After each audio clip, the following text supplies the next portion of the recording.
Léo et le voleur de dragons. Chapitre 1. Grand feu. Le chevalier Hubert chevauchait tranquillement. Il réfléchissait aux moyens de devenir riche et admiré, mais sans risquer sa vie. Soudain, une bête énorme sortit du bois qui bordait la route et se dressa devant lui. C'était un dragon.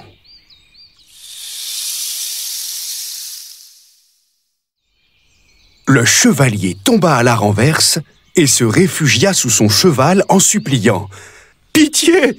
Pitié !» C'est alors qu'un jeune garçon apparut et s'exclama « Messire, ne craignez rien, ce dragon est inoffensif. »« Comment ça, inoffensif ?» balbutia le chevalier terrifié. Le garçon expliqua au chevalier. J'ai trouvé ce dragon quand il était tout petit. Il a grandi avec moi et il est très gentil. Il s'appelle Grand Feu. Et moi, Léo. Le chevalier se releva, très énervé, et grogna. À cause de ton dragon, j'ai failli me rompre le cou. Je pourrais te faire pendre pour cela. Puis il se radoucit et dit « Mais je suis prêt à oublier cet incident. En échange d'un bon repas. » Léo invita le chevalier dans sa maison.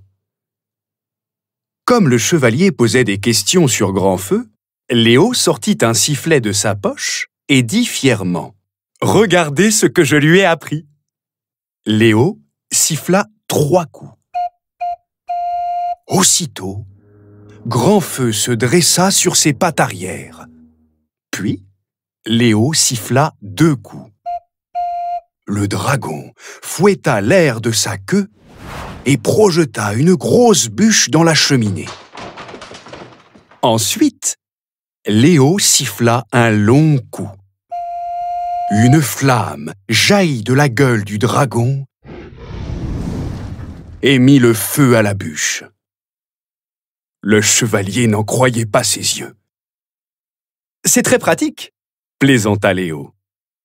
Et pour finir la démonstration, Léo siffla un coup bref. Alors Grand Feu se coucha à ses pieds et ne bougea plus. Pour récompenser son dragon, Léo lui lança une pomme. Grand Feu l'avala en un clin d'œil. Les yeux du chevalier Hubert se mirent à briller d'une étrange lueur. « C'est très intéressant, » murmura-t-il. Après le repas, quand le dragon fut endormi, le chevalier Hubert attendit que Léo lui tourne le dos et il l'assomma. Le lendemain, Léo se réveilla avec une bosse sur le crâne. Il constata que le chevalier était parti. Léo chercha en vain Grand Feu. Mais son dragon avait disparu lui aussi, ainsi que sa charrette, et une grande bâche. Léo remarqua également qu'il n'avait plus son sifflet, et que sa réserve de pommes était vide. Il pensa, avec tristesse et colère, « Le chevalier a sûrement utilisé les pommes pour attirer Grand Feu. » Chapitre 2. Le plan du chevalier Hubert. Léo se mit en route, bien décidé à retrouver son dragon. Après plusieurs jours de marche, il arriva dans un village.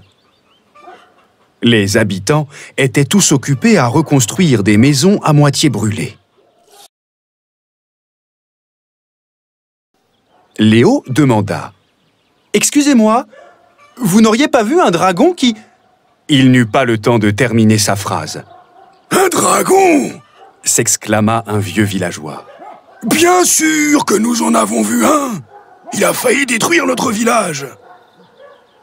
Un autre villageois ajouta. « Heureusement que le chevalier Hubert passait par là! Il a terrassé le monstre! Il a bien mérité les pièces d'or qu'il nous a réclamées. » Léo blêmit. « Et où est le dragon ?» Le villageois répondit: « Le chevalier Hubert l'a emporté avec lui comme trophée. » Léo comprit alors que le chevalier utilisait son dragon pour s'enrichir. Il se remit en route et finit par arriver en vue d'une colline. Au sommet se dressait un château. Une foule s'était rassemblée en bas de la colline. Léo demanda ce qui se passait. « Un terrible dragon attaque le château du roi Édouard. Les gardes se sont enfuis et notre roi est seul à l'intérieur. » Léo grimpa dans un arbre et aperçut Grandfeu. Malgré le brouhaha de la foule, il entendit 2 coups de sifflet.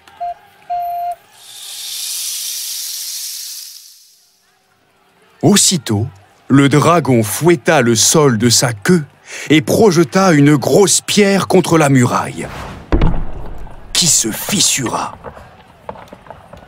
Puis, un long coup de sifflet retentit.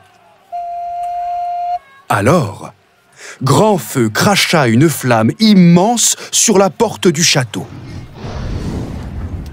qui s'embrasa. La foule poussa un cri de terreur. « N'ayez pas peur !» leur cria Léo. « Ce dragon est inoffensif !» Mais personne ne l'écoutait. Et soudain, quelqu'un s'exclama. « Regardez! Voilà le chevalier Hubert !» Le chevalier s'approcha du château et déclara: « Roi Édouard, je mets mon épée à votre service pour vous protéger du dragon. En échange, je vous demande 1000 pièces d'or. » Du haut des remparts, le roi observait le dragon avec terreur.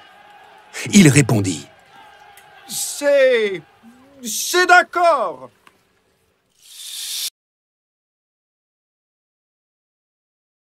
Chapitre 3. Le chevalier au dragon. Le chevalier Hubert sauta de son cheval, tira son épée et fit semblant de frapper le dragon. Puis, discrètement, il siffla un coup bref. Le dragon se coucha à ses pieds et ne bougea plus. La foule pensa que le dragon était mort et se mit à hurler. « Hurrah! Vive le chevalier Hubert !»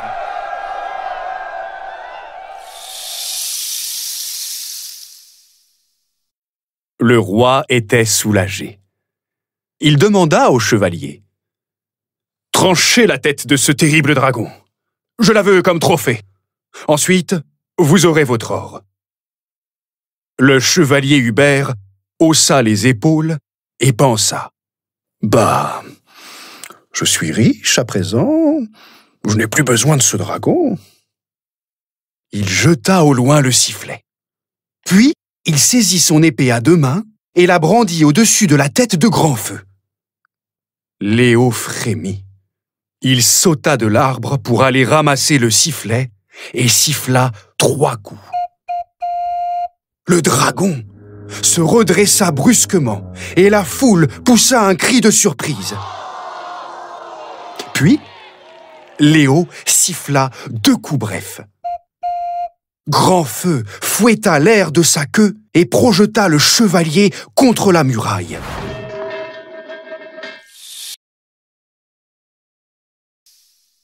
Un long coup de sifflet retentit. Le dragon cracha une flamme gigantesque qui carbonisa la belle armure du chevalier Hubert et fit fondre son épée.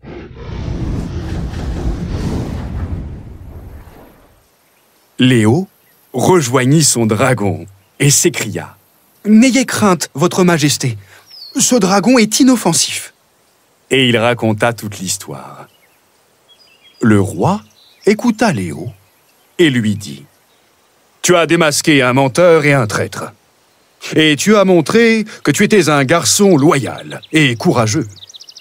Pour te récompenser, j'ai décidé de te faire chevalier. » À ces mots, la foule se mit à hurler.